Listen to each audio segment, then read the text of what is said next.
జిల్లాకు సంబంధించినటువంటి electronic and print media and camera సోదరులకు మరి అదేవిధంగా నాతో పాటు వచ్చినటువంటి మన మార్కెట్ కమిటీ చైర్మన్ ముప్ప గంగారెడ్డి గారికి,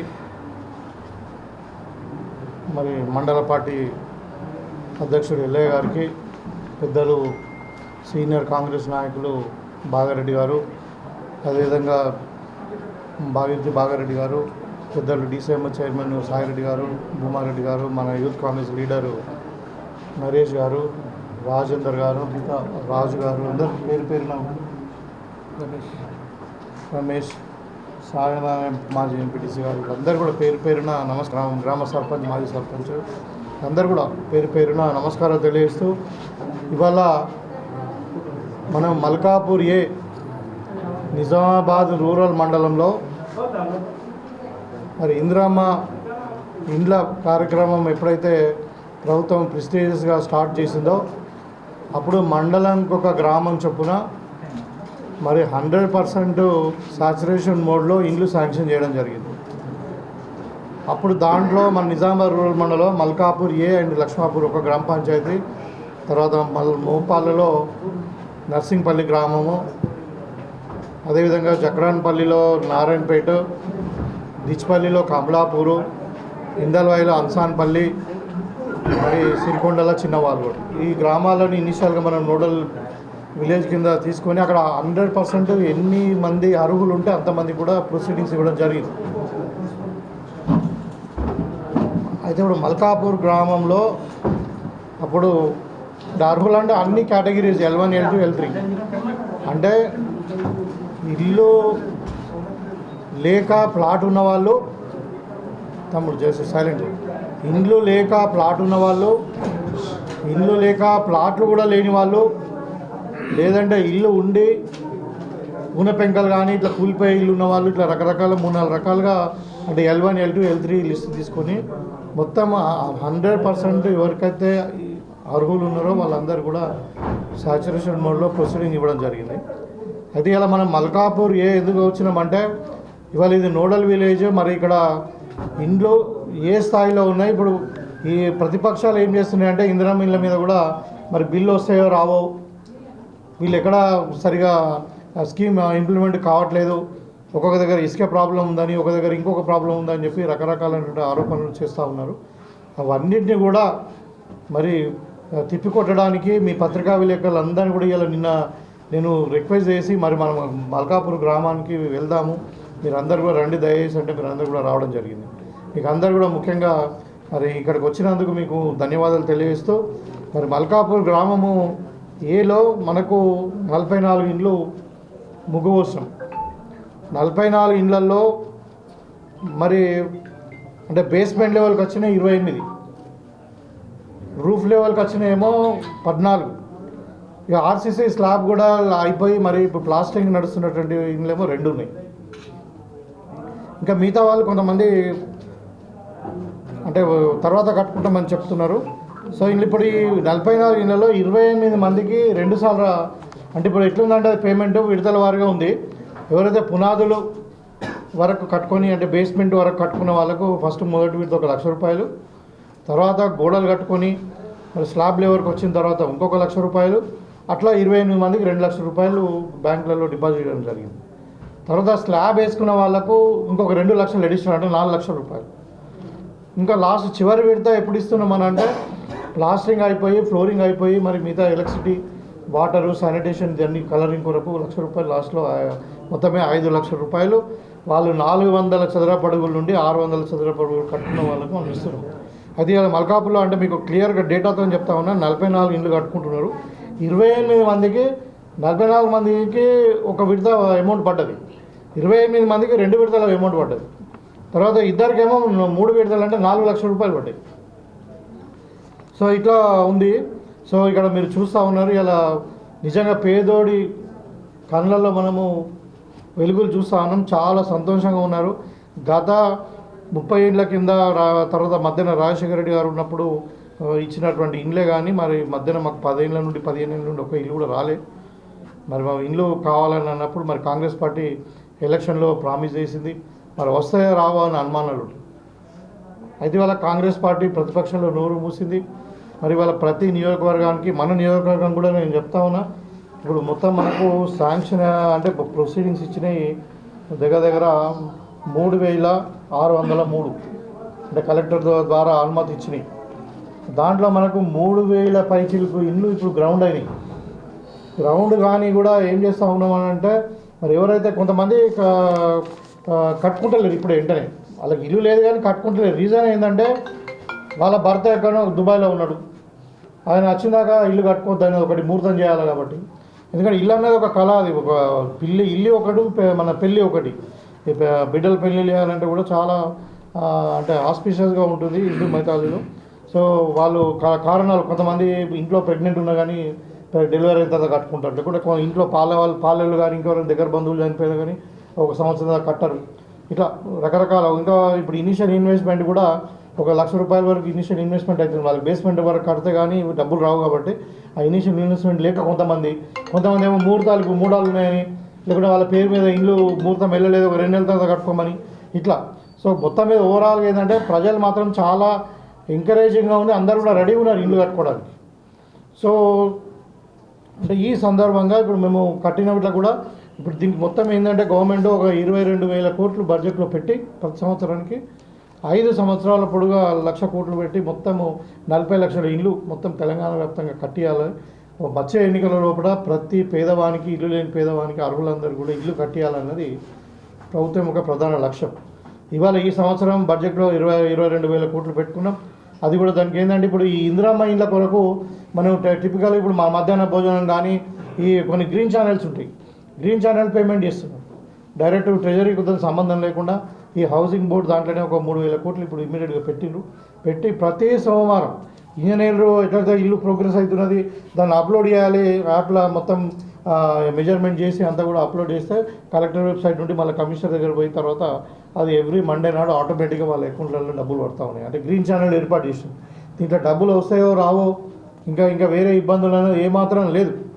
మళ్ళీ ఇక్కడ ఇప్పుడు మన జిల్లా మటుకు నేను డైరెక్ట్గా నేనే సూపర్వైజ్ చేస్తున్నాను కాబట్టి ఎక్కడ కూడా మొరం ప్రాబ్లం కానీ, ఇసుక ప్రాబ్లం కానీ, ఇంకా మేసన్ల ప్రాబ్లం కానీ, సిమెంట్ ప్రాబ్లం కానీ, లేకుంటే ఇటుక ప్రాబ్లం కానీ ఎక్కడా లేకుండా మా ఈ విలేజ్ లెవెల్లో మా ఇందిరమ్మ కమిటీ వాళ్ళు, సెక్రటరీలు, తర్వాత ఎంపీడీఓ వాళ్ళు, తర్వాత హౌసింగ్ బోర్డు, హౌసింగ్ సంబంధించిన ఇంజనీర్లు వీళ్ళందరూ కూడా పర్యవేక్షణ చేస్తూ ఉన్నారు, డే టు డే మానిటరింగ్ చేస్తూ ఉన్నారు. సో చాలా యుద్ధ ప్రాతిపదికన ఈ స్కీమ్ అమలు అవుతూ ఉంది. సో ఇది చాలా అంటే సంతోషంగా గర్వించదగ్గ విషయం. మీరు చాలామంది లబ్ధిదారులతో కూడా మాట్లాడుతుంటారు, వాళ్ళు కూడా మరి చాలా ఆనందంగా ఉన్నాం.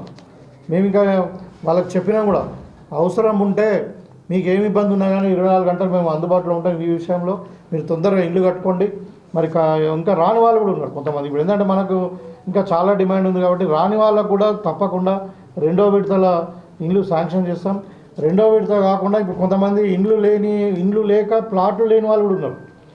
వాళ్ళకు ఏం చేస్తున్నామంటే ప్రతి విలేజ్లో ఎక్కడైతే గవర్నమెంట్ ల్యాండ్ ఉందో ఆ విలేజ్లో గవర్నమెంట్ ల్యాండ్ గవర్నమెంటే కొని వాళ్ళకి 75 గజాల కాడికి ప్లాట్లు చేసి ఇచ్చి దాంట్లో కావాల్సిన ఇన్ఫ్రాస్ట్రక్చర్ అంటే రోడ్డు కానీ, డ్రైనేజ్ కానీ, వాటరు, ఎలక్ట్రిసిటీ ఇవన్నీ కూడా చేయించి వాళ్ళకి 75 గజాలు వాళ్ళకి పట్టాలు ఇచ్చి ఆ వెంటనే హౌస్ కూడా అలాట్ చేసే కార్యక్రమం ఇప్పుడు నెక్స్ట్ విడతలో జరుగుతూ ఉంది. కాబట్టి అందరికి కూడా ఇల్లు ఇస్తాం. ఇక ఎక్కడన్నా కూడా ఇప్పుడు జాగా లేదు, ఇల్లు లేదు, మరి వాళ్ళకు కొన్ని జాగాలు ఇప్పుడు ఇందిరమ్మ మన డబుల్ బెడ్రూమ్ ఇల్లు కూడా కొన్ని అక్కడక్కడ కట్టిన కొన్ని ఇన్కంప్లీట్ ఉన్నాయి, కొన్ని అలాట్ చేయలేదు. ఇప్పుడు ఇందల అటువంటి గ్రామంలో అలాట్ చేసిరు కానీ అక్కడ వాటర్ లేదు, ఎలక్ట్రిసిటీ లేదు. తర్వాత కొన్ని దర్పల్లి అనే గ్రామంలో కొన్ని 40 కట్టిరు కానీ వాళ్ళు అలాట్మెంట్ లేదు. కొన్ని జాగాలలో పునాది లెవెల్లో ఉన్నాయి, కొన్ని జాగాలో స్లాబ్ వేసిరు. ఇప్పుడు 4 కలర్స్ జాగాలలో స్లాబ్ చేసిరు కొన్ని అలాట్మెంట్ లేదు. సో వాళ్ళకి 2వ విడతలో ఎవరికైతే ప్లాట్లు లేవో, ప్లాట్లు లేని వాళ్ళకు ఆ డబుల్ బెడ్రూమ్ ఇల్లు కూడా అలాట్ చేసి ఆ కాంట్రాక్టర్ను ఎంతవరకు అయితే పని చేసారో అంతవరకు ఎగ్జిట్ చేస్తాం వాళ్ళకి. అంటే అంతవరకే పేమెంట్ ఇచ్చేసి వాళ్ళు ఇళ్ళ కొట్టేసి, ఎందుకంటే ఇందిరమ్మ ఇండ్ల స్కీమ్లో కాంట్రాక్టర్ వ్యవస్థ లేదు. ఇందిరమ్మ ఇండ్లు వాళ్ళే కట్టుకోవాలి. సరే వాళ్ళు వేరే వాళ్ళకి ఇచ్చుకుంటారా, మేస్త్రికి ఇచ్చి కట్టుకుంటారా, కానీ వాళ్ళు ఇంట్లో గవర్నమెంటే కట్టియది. గవర్నమెంట్ నుండి డబ్బులు ఇస్తుంది స్టేజ్ వైజ్ మానిటర్ చేసి. కాబట్టి ఆ రిమైనింగ్ బ్యాలెన్స్ అమౌంట్ వాళ్ళకు అలాట్ చేసిన తర్వాత, వాళ్ళకు ఓనర్షిప్ వచ్చిన తర్వాత, ఆ జాగా కానీ ఇల్లు వచ్చిన తర్వాత ఎంత 2 లక్షలు ఉండని, 3 లక్షలు ఉండని, 4 లక్షలు ఉండని వాళ్ళకు కూడా బ్యాలెన్స్ అమౌంట్ ఇప్పించే కార్యక్రమం ప్రభుత్వం సీరియస్గా ఆలోచిస్తుంది, జరుగుతుంది 2వ విడతలో. అయితే కొన్ని చిన్న సమస్యలు ఉన్నాయి. అంటే ఇప్పుడు కొంతమంది ఏమో పాత ఇందిరమ్మ ఇండ్లు వచ్చినప్పుడు కొంతమందికి 6,000, 10,000 ఇట్లా పడ్డాయి. ఆ లబ్ధిదారులని చూపిస్తున్నారు కానీ వాళ్ళు ఇల్లు కట్టుకోలే పాపం. అది ఎట్లా మిస్యూజ్ అయిందో తెలియదు కానీ వాళ్ళకు కూడా రెడ్ మార్క్ వస్తే అవన్నీ రెక్టిఫై చేస్తున్నాం. అట్లా ఊరికి ఒక 2-3 ఉన్నాయి, మొత్తం కలిసి ఒక నియోజకవర్గానికి 500 ఉంటాయి. అది రెక్టిఫై అయిపోతుంది, అది వాళ్ళకు అలో చేస్తున్నారు, ఎలిజిబుల్ ఉన్నారు కాబట్టి. ఇంకొంతమంది ఇక అంటే స్లాబ్ ఇళ్లలో కూడా కిరాయి ఉంటే కూడా అది యాప్లో కొంచెం ప్రాబ్లమ్ అయ్యి అట్లా కూడా అవుతుంది. అవన్నీ కూడా ఇప్పుడు రెక్టిఫికేషన్ అవుతూ ఉంది. ఒక 15-20 డేస్లో ఇవన్నీ ప్రాబ్లమ్స్ సాల్వ్ అవుతాయి. ముఖ్యంగా మన కాన్స్టిట్యున్సీలో కూడా ముఖ్యంగా ఇప్పుడు తాండాలు ఉన్నాయి, మనకు దగ్గర 100 పైన తాండాలు ఉన్నాయి. ఆ తాండాలలో కూడా తాండాకు ఒక 10 ఇండ్లు అంటే దగ్గర ఒక 1000 ఇండ్లు మనకు ఎస్టీ గిరిజనులకు ఇచ్చినాం మనం ఇండ్లు. ఆడవాళ్ళకు ఆర్ఓఎఫ్ఆర్ దీని కింద వాళ్ళు పాత ఇల్లు కట్టుకుని ఉన్నారు కానీ మరి వాళ్ళకి ఇప్పుడు ఇల్లు కూలగొట్టుకుని కట్టుకుందామంటే మళ్ళీ ఫారెస్ట్ వాళ్ళు అడ్డపడుతున్నటువంటి సందర్భంలో మేము మినిస్టర్ గారితో మాట్లాడి కలెక్టర్ లెవెల్లో మళ్ళీ జిల్లా లెవెల్లో కమిటీ ఉంటుంది, ఆ కమిటీ కూడా మీటింగ్ పెట్టేసి వాళ్ళు అది కూడా క్లియరెన్స్ ఇవ్వడం జరిగింది. మొత్తం ఎక్కడైనా ఇల్లు కట్టుకోవడానికి ఫారెస్ట్ వాళ్ళ నుండి ఏం ఆబ్జెక్షన్ లేకుండా వాళ్ళకి ఆ ఇల్లు మట్టుకు జాగా 70 గజాల 100 గజాలు వాళ్ళకి ఆర్ఓఎఫ్ఆర్ చట్టం ప్రకారం వాళ్ళకు అంటే ఆ ల్యాండ్ యొక్క హక్కులు కూడా ఇచ్చే ఏర్పాటు చేయడం జరిగింది. అయితే ఇది ఇందిరమ్మ ఇండ్లు మీరు చూస్తున్న 2 ఇండ్లు స్లాబ్ వరకు ఉన్నాయి, 4 లక్షలు కూడా రావడం జరిగిందండి. సో ఇది చాలా మీరు చూసారు గతంలో 10 సంవత్సరాలు మరి కేసీఆర్ ఎన్నో కథలు చెప్పిండు. ఒక కాంగ్రెస్ వాళ్ళకి ఇంత 70 ఇల్లు కట్టించారు, మరి అలా అల్లుడస్ ఎక్కడ ఉండాలి, బిడ్డస్ ఎక్కడ ఉండాలి, మరి మేకపోతే భార్యను ఏదో ఉంటే ఎక్కడ కట్టించుకోవాలా అని మరి మీటింగ్లలో చెప్పినట్టు సందర్భంలో 10 సంవత్సరాలలో మన జిల్లాలో ఏదో కొంచెం బాన్సోడలో ఆయనే అని చెప్తా ఉన్నారు. మేము చూడలే. కానీ ఇప్పుడు ఇక్కడ మా నియోజకవర్గంలో కానీ ఇంకెక్కడ కానీ ఎక్కువ ఒక డబుల్ బెడ్రూమ్ కూడా ఎవరికి ఇవ్వలేదు. సో అట్లా చీట్ చేసారు పబ్లిక్. కాబట్టి ఇలా ప్రజలు వాళ్ళ గుణపాఠం చెప్పారు. ఇది మరి ఇలా కాంగ్రెస్ చేస్తున్నటువంటి సంక్షేమ పథకాలు, ఇది one of the important scheme. ఇది మాకు ప్రిస్టేజ్గా తీసుకొని 5 సంవత్సరాలు చొప్పున కంటిన్యూస్ ప్రాసెస్. ఇది 5 సంవత్సరాలు జరుగుతూ ఉంటుంది. కాబట్టి ఈ పద్ధతిలో మేము ముందుకు పోతా ఉన్నాం. అయితే ఇది కాకుండా ఇవాళ ఇంకో పేదోని కళ మరి సన్న బియ్యం. గతంలో చెప్పారు కేసీఆర్ మన్మడు ఏ బియ్యం తింటాడో, మరి పేదోడు మన్మడు కూడా పిల్లలు కూడా అదే తినాలని మాట్లాడారు, మాటలు చెప్పారు. మరి 10 ఏళ్ళు అయినా కానీ సన్న బియ్యం ఇచ్చుడు కాదు కదా, దొడ్డు బియ్యం కూడా పురుగుల బియ్యం ఇచ్చారు. ఇవాళ కాంగ్రెస్ పార్టీ అధికారంలోకి వచ్చిన తర్వాత మరి తెలంగాణలో సన్న వడ్లు తక్కువ వండుతున్నాయి. మనకు 17 లక్షల మెట్రిక్ టన్నుల పైన బియ్యం కావాలి. మరి సరిపోదని చెప్పి అవసరం ఉంటే సన్న బియ్యానికి మేము బోనస్ కూడా ఇస్తాం 500 రూపాయలు అని చెప్పి ఇవాళ మనం వరి పంటను ఎంకరేజ్ చేసి రైతులతో సన్న బియ్యం పండించి ఇవాళ మనము 3 పూటల సన్న బియ్యం తినేటట్టు ఒక్కొక్క వ్యక్తికి 6 కిలోల చొప్పున మనం సన్న బియ్యం ఇస్తాము. ఇది కూడా పేదోడి కళ ఉండే. వాళ్ళు ఎప్పుడు మీకు అందరు కూడా తెలుసు, దొడ్డు బియ్యం ఇస్తుండే. ఆ దొడ్డు బియ్యం ఇంటి ముందర పెడితే అది మరి రీసర్క్యులేట్ అయ్యే పరిస్థితి ఉండే. ఎవరు కూడా అది ఏదో ఒక రేటు కమ్ముకొని మరి మిస్యూజ్ అయిపోయి మళ్ళీ రీసర్క్యులేట్ అయినటువంటి ప్రజాధనం దుర్వినియోగం అవుతుందని చెప్పి ఇవాళ ఇంకొక 3 నుండి 4 వేల కోట్లు ఎక్కువైనా ప్రభుత్వానికి బడైనా మరి వాళ్ళ సన్న బియ్యం వేయాలని చెప్పి మనం నిర్ణయం తీసుకున్నాం. మొన్న మీరు చూసారు 9 రోజులలోనే 9,000 కోట్ల రూపాయలు రైతు భరోసా కూడా ఇవ్వడం జరిగింది. సో ఇవాళ రేషన్ కార్డులు మేము ఇస్తా ఉన్నాం. ఇప్పుడు 14th నాడు సీఎం గారు లాంచ్ చేస్తూ ఉన్నారు. ఇవాళ దగ్గర 44 లక్షల రేషన్ కార్డులు కొత్తగా ఇస్తూ ఉన్నాం. రేషన్ కార్డులు కూడా కంటిన్యూస్ ప్రాసెస్. 10 సంవత్సరాలు వాళ్ళు కొత్తగా ఎవరికి ఇవ్వలేదు. సో ఇది కూడా రేషన్ కార్డు ఇచ్చి వాళ్ళు కూడా అన్ని సంక్షేమ పథకాలు అంటే ఇంక్లూడింగ్ సన్న బియ్యం కూడా అన్ని ఇస్తాం. సో ఇదే కాంగ్రెస్ పార్టీ చేస్తున్నటువంటి పని. ఒకవైపు రైతులను ఆదుకుంటున్నాం, ఒకవైపు మహిళలకు కూడా మీకు త్వరలోనే మహిళా సమాఖ్య మీటింగ్ పెట్టబోతా ఉన్నాం. ప్రతి సంవత్సరము 20,000 కోట్ల రూపాయలు పెట్టి 0 వడ్డీతోని మహిళలకు మేము రుణాలు ఇస్తూ ఉన్నాం. ఇవాళ ఇప్పుడు 70 లక్షల మంది మహిళలు మనకు ఎన్రోల్మెంట్ ఉన్నారు. ఏది ఐకేపీలో సెల్ఫ్ హెల్ప్ గ్రూప్స్లో. వాళ్ళని ఇంకా పెంచి 1,00,000 అంటే 1 కోటి మంది మహిళలను దాన్ని ఎన్రోల్మెంట్ చేసి మరి వాళ్ళందరూ కూడా కోటీశ్వరులు చేయాలనే లక్ష్యంతో ముందుకు పోతున్నాం. దానికి కూడా 20,000 కోట్ల రూపాయలు బడ్జెట్లో పెట్టుకోవడం జరిగింది. ఇప్పుడు మన జిల్లా కూడా ఇప్పుడు 30 కోట్లు శాంక్షన్ అయినాయి ఇప్పుడు లోన్స్. సో అది కూడా మనం త్వరలోనే ఒక మీటింగ్ పెట్టుకోబోతున్నాం. అంటే రైతులు కూడా మహిళలు కూడా వాళ్ళు ఇంతకుముందు లాగా మామూలుగా ఏదో కోళ్ళ వ్యాపారము లేకుంటే డైరీ వ్యాపారము చిన్న చిన్న వ్యాపారాలు కాకుండా మన నియోజకవర్గంలోనే మరి ఇవాళ వాళ్ళకు బస్సులు ఇప్పిస్తూ ఉన్నాము, ఇవాళ పెట్రోల్ బంకులు ఇప్పిస్తూ ఉన్నాము, ఇవాళ మరి సోలార్ ఎనర్జీ ప్లాంట్స్ కూడా ఇప్పిస్తూ ఉన్నాము. వాళ్ళు అన్ని రంగాలలో అంటే పెద్ద ఎత్తున వ్యాపారం చేసి సిండికేట్ అయ్యి పెద్ద ఎత్తున వ్యాపారం చేసి వాళ్ళు లాభాలు గట్టించాలి. సెల్ఫ్ హెల్ప్గా వాళ్ళు అంటే స్వయం ఏమంటారు అంటే ఎంపవర్మెంట్, ఉమెన్ ఎంపవర్మెంట్ ఉండాలన్నది ఈ విధంగా ప్రభుత్వం ముందుకు పోతూ ఉంటే ఇవాళ టీఆర్ఎస్ వాళ్ళు మీకు తెలుసు అధికారం పోయింది. మరి అన్ని అవినీతిలో అడ్డంగా దొరికిపోయిండ్రు. కాళేశ్వరంలో ఇప్పుడు విజిలెన్స్ రిపోర్ట్స్ వచ్చినాయి ఆల్రెడీ. డ్యామ్ సేఫ్టీ అథారిటీ వాళ్ళు చెప్పారు అన్ని రంగాలలో డిజైన్ కానుండి ఈవెన్ కన్స్ట్రక్షన్ కానుండి మొత్తం కూడా దాని మెయింటెనెన్స్ కానుండి అన్నీ కూడా తప్పులు ఉన్నాయని చెప్పి డ్యామ్ సేఫ్టీ అథారిటీ వాళ్ళు చెప్పారు. అందులో నీళ్ళు పద్దు నీళ్ళు ఇస్తే డ్యామ్ కొట్టుకపోతుందని చెప్పి 3 మేడిగడ్డ అన్నారం సుందిల్ల ఇవాళ అది 1,00,000 కోట్ల రూపాయలు దాంట్లో వృధా చేసినటువంటి సందర్భం. మళ్ళీ ఇవాళ ఫార్ములా 1లో దొరికిండ్రు. చేపల స్కామ్ నడుస్తూ ఉంది, గొర్రెలు నడుస్తూ ఉంది, ఫోన్ ట్యాపింగ్ నడుస్తూ ఉంది. వాళ్ళు మొత్తం అవినీతిలో కూరుకుపోయి వాళ్ళ కుటుంబం మొత్తం కూడా పిచ్చెక్కి మరి అంటే రోడ్డు మీద పడి బట్టలు ఇప్పుకొని జింపుకొని తిరిగే పరిస్థితికి వచ్చారు వాళ్ళు. ఇంకా ఏదో మమ్మల్ని ప్రజలు గుర్తుపెట్టుకుంటారని అనుకుంటారు, మర్చిపోయారు ప్రజలలో. ఇంకా ఏదో తాపత్రయం పడుతూ ఉన్నారు, అన్ని అబద్ధాలు చెప్తా ఉన్నారు. ఇవాళ బనకచల విషయం చెప్తా ఉన్నాను. ఇలా కృష్ణా వాటర్ కూడా మొత్తం కూడా ఆంధ్రలోకి రాసి చేసి ఇవాళ ఆయన సత్యపూసలాగా మాట్లాడుతున్నాడు. అసెంబ్లీకి రాడు. అప్పుడు సెక్రటరీకి రాలే సీఎం ఉన్నప్పుడు. ఇలా అసెంబ్లీకి రాకుండా ఇంట్లో కూర్చొని జీతం తీసుకుంటే ఇంట్లో కూర్చొని కొడుకు వాళ్ళతో మాట్లాడిపిస్తూ ఉన్నారు. కాబట్టి ప్రజలు గమనిస్తూ ఉన్నారు. మీరు ఇంకా ఏం చేసినా టీఆర్ఎస్ పని అయిపోయినట్టే, అది ఒడిసిన ముచ్చట. ఇంకా ఆస్తుల పంపకాల విషయంలో మరి ఎవరు పెద్దరికం చేయాలి, ఎవరు పార్టీని లీడ్ చేయాలనే ఉద్దేశంతో అక్క చెల్లెలు అన్న బావ వీళ్ళందరూ ముగ్గురు కొట్లాడుకుంటున్నారు. దాంట్లో ఇంకా ప్రజలకు కొరిగేది ఏం లేదు. ఇక బీజేపీతో ఎప్పుడు ఎట్లా పొత్తు పెట్టుకోవాలా, ఎవరు లీడ్ చేయాలని ఆ సతమతంలోనే ఉన్నారు. ఎప్పుడు జైలు పోతామో అన్నది వాళ్ళకి భయం ఉంది. మరి దాని గురించి ఏదో తాపత్రయం పడుతున్న ప్రజలను డైవర్ట్ చేయాలని చెప్పి పెద్ద టీఆర్ఎస్ను పట్టించుకునే అవసరం లేదని చెప్పి సందర్భంగా తెలియజేస్తాం. మేము వికారాబాద్లో బీసీ డిక్లరేషన్ చేసినప్పుడు మా కర్ణాటక ముఖ్యమంత్రి గారు సిద్ధరామయ్య గారు వచ్చి బీసీ డిక్లరేషన్లో మేము 42% రిజర్వేషన్ ఇస్తామని ఎజెండాలు పెట్టినాం.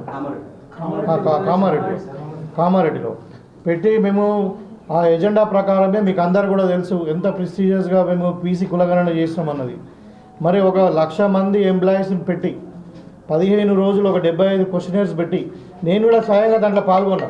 ఒక్కొక్క ఇల్లుకు ½ అన్ అవర్ చొప్పున సర్వే చేసి రోజు 8 నుండి 10 ఇండ్లు మాత్రమే సర్వే చేయించి 15 రోజుల్లో ఒక సైంటిఫిక్గా మొత్తం స్టడీ చేసి కులగణన అంటే ఒక కులం గురించే కాదు, అది వాళ్ళ ఆర్థిక స్థితులు, వాళ్ళ అంటే ఎడ్యుకేషన్ ఎంత ఉంది, వాళ్ళ ఎకనామిక్ పరిస్థితి ఏంది, వాళ్ళ సోషల్ స్టేటస్ ఏంది, ఇవన్నీ కూడా ఒక సమగ్రమైనటువంటి సర్వే చేసి మేము దాంట్లో స్ట్రాటజీస్ ఇస్తే 56% బీసీ లెక్కలు వెళ్ళినాయి. దాని ప్రకారం 42% బీసీ రిజర్వేషన్ ఇస్తామని చెప్పినాం. దాని ప్రకారమే మేము పోయిన అసెంబ్లీలో అంటే మన అసెంబ్లీ సెషన్లో మేము బిల్లు కూడా పెట్టడం జరిగింది. 2 బిల్లు పెట్టినాం. ఒకటేమో ఎంప్లాయ్మెంట్ అండ్ ఎడ్యుకేషన్ కొరకు, ఇంకోటేమో రాజకీయ రిజర్వేషన్ కొరకు. అది పెట్టినాం. ఇలా క్యాబినెట్లో కూడా ఆమోదం పొందింది. అది గవర్నర్ కూడా పంపించి వాళ్ళ మన కేంద్ర ప్రభుత్వం దగ్గర ఉన్నది. మీకు అందరూ కూడా తెలుసు. ఇవాళ ఏదో నేనే చేసినా అంటే మరి 10 ఏళ్ళలో నువ్వు ఎందుకు చేయలేదు? నేను అదే చెప్తున్న వాళ్ళు మతి సింతం కోల్పోయి పిచ్చుకుక్కలా కొడుతున్నారు. బిడ్డనేమో బీసీ రిజర్వేషన్ అంటది, కొడుకేమో ఇంకోటి అంటాడు, ఆయనేమో గోదావరి నీళ్ళు అంటాడు, అల్లుడు ఇంకోటి. అరే మీరే ఉన్నారు కదా, మీరే సంతకాలు పెట్టచ్చారు, మీరే చేసారు కదా. ఇలా ప్రజలు విసుక్కుంటున్నారు. వాళ్ళ ముఖాలు చూస్తేనే వీళ్ళు దొంగలానే చూస్తున్నారు. అంటే బీసీ రిజర్వేషన్ అన్నది ఈ కొన్ని కాంగ్రెస్ పార్టీ పేటెంట్స్ ఉన్నాయండి. ఇప్పుడు ఉచిత ఎలక్ట్రిసిటీ ఉంది, విద్యుత్ రైతులకు ఇచ్చింది కాంగ్రెస్ పార్టీ. ఇలా సన్న బియ్యం ఇస్తున్నాం కాంగ్రెస్ పార్టీ. ఇలా ఇంధన బిల్లు ఇచ్చింది కాంగ్రెస్ పార్టీ. అట్లనే బీసీ రిజర్వేషన్ 42% ఇవ్వడం, బీసీ కులగణన చేయడం అనేది కాంగ్రెస్ పార్టీ యొక్క పేటెంట్. అది మనం భారతదేశంలో మరి 29 రాష్ట్రాలలో ఇది మొట్టమొదటి రాష్ట్రం. రాహుల్ గాంధీ గారి సూచన మేరకు రేవంత్ రెడ్డి గారి ఆధ్వర్యంలో జరిగింది. ఇవాళ దీన్ని ఇన్స్పైర్గా తీసుకొని మేము ఒక రోల్ మోడల్గా నిలిచినాం ఇవాళ కంట్రీలో. ఇవాళ బీజేపీ సెంట్రల్ ప్రభుత్వం కూడా ఇవాళ బీసీ కులగణన చేస్తామని చెప్పి తీర్మానం చేస్తుంది. ఇవాళ అది గుజరాత్ అంటున్నాం, మన బీహార్లో ఎన్నికల్లో అది కీలకమైన పాత్ర పోషిస్తుంది. కాబట్టి ఇవాళ వాళ్ళు చెప్పుకున్నదా మాత్రం ఏం కాదు, వాళ్ళు చెప్పుకుంటారు కాదు, చెప్పుకుంటే దానికి ప్రజలు నమ్మాలి కదా. వచ్చిన వాళ్ళు చాలా మంది కూడా పాపం ఇల్లు స్టార్ట్ చేసుకున్నారు, వాళ్ళ బ్లాక్ లిస్ట్ పెట్టారు, సిమెంట్ తీసుకున్నారు గతంలో అని చెప్పేసి. అట్లాంటివి నేను అదే చెప్తాను. ఇప్పుడు వాళ్ళు ఏంటంటే దాంట్లో 2 రకాలు ఉన్నారు. ఒకటి ఏంటంటే స్లాబ్ ఇళ్ళల్లో ఫోటోలు దిగిందని కిరాయి ఇళ్ళల్లో. దాని తర్వాత ఇంకొకటి ఏంటంటే ఈ పాత ఇందిరమ్మ ఇండ్లు పాత ఇచ్చినప్పుడు వాళ్ళ లబ్ధిదారుల కింద 5,000 10,000 వాళ్ళ అకౌంట్లో పడ్డాయని. దానివల్ల రెడ్ మార్క్ కనబడుతుంది సాఫ్ట్వేర్లో. దానికి ఓన్లీ ఎంక్వైరీ కొరకు అడిగిన ఏం ఆపలేదు. అవి మన జిల్లాలో 1,300 ఇండ్లు అట్లా రావడం వల్ల మరి ఇవంతా ఎందుకు అయిందని చెప్పి టెంపరీగా హోల్డ్ చేసి దాని మీద ఎంక్వైరీ జరుగుతున్నారు. వాళ్ళు ఎలిజిబుల్ ఉన్నారు కాబట్టి 100% వాళ్ళకి ఇస్తారు. ఇప్పుడు 10 రోజుల్లో క్లారిటీ వస్తుంది.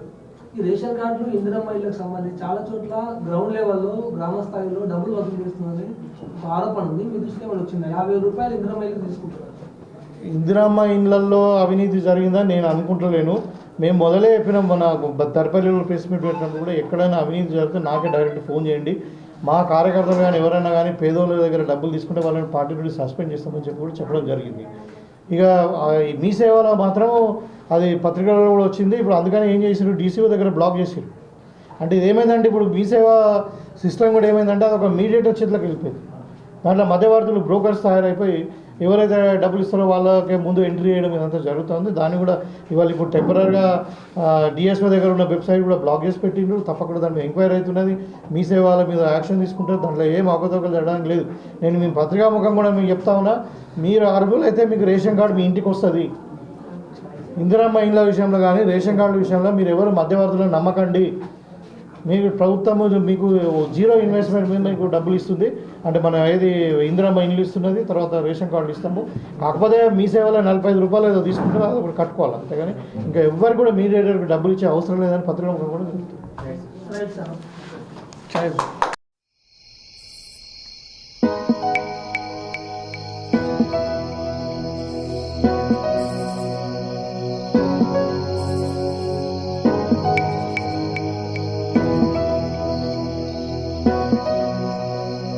చేస్తాం.